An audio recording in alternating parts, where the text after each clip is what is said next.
गणपती बसवायचा, पण लाल शाडू माती किंवा लाल मातीचा. का बरं?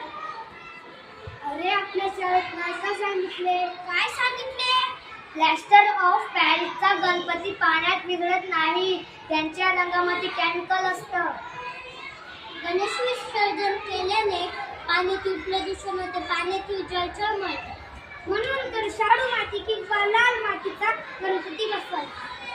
जो पाण्यात विरघळतो ते पाणी झाडांना टाकते. हे बघा मित्रांनो, आपल्या शाळेत निर्माल्याबद्दलही सांगितलं. निर्माल्य म्हणजे काय?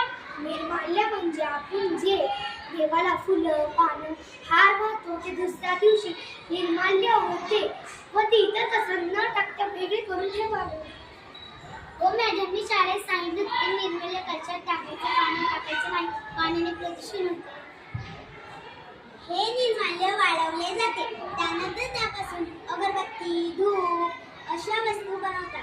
खूपच खराब निर्माल्य असेल तर त्यापासून खत तयार करतात. हे मित्रांनो, ऐकलं ना तुम्ही? आता गणेशोत्सव आला आहे, मग सर्वांनी ठरवूया की आपण शाडू मातीचा किंवा लाल मातीचा गणपती बसवूया. निर्माल्य